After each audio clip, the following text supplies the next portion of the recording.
and I'm going to ask you to come up and offer your perspective on this. I thank you, and I'm sorry that your timeline is tight, but we're grateful for your love, for your partnership with NAN, and thank you very much for participating today.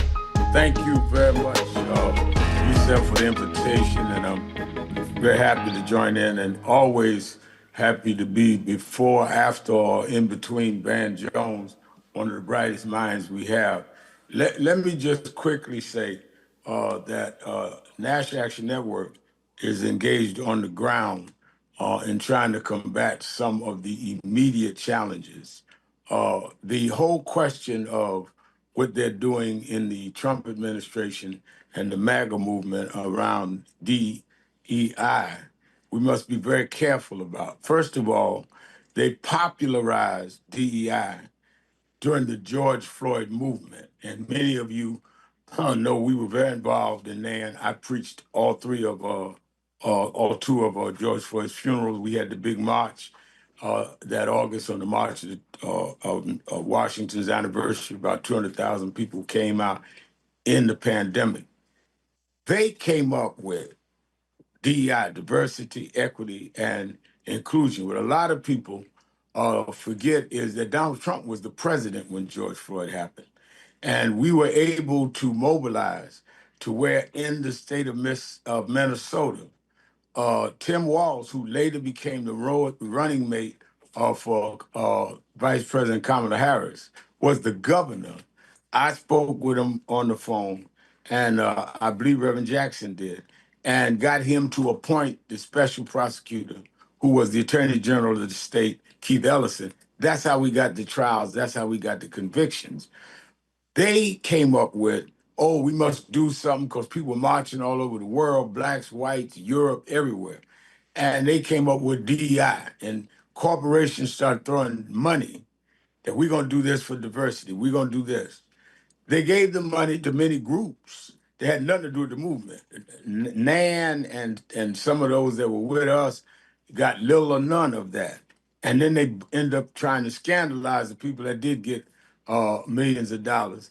And they started backing up on their commitments. Now, again, they volunteered this, they committed it.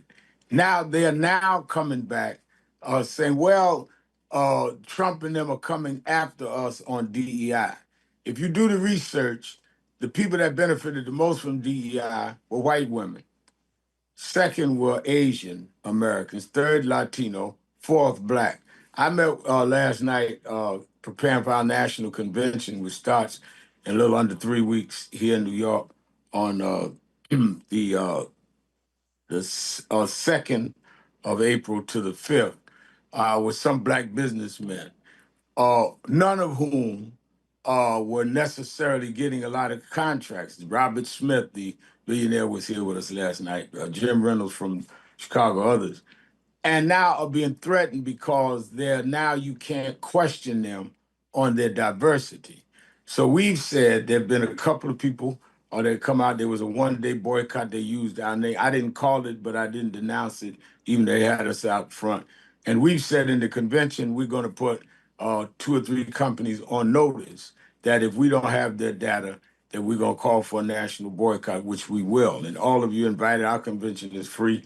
You can go to nationalactionnetwork.net and see we have everybody coming to speak. But our focus is going to be in terms of the economic participation of Blacks and deal with that from a level of corporate accountability.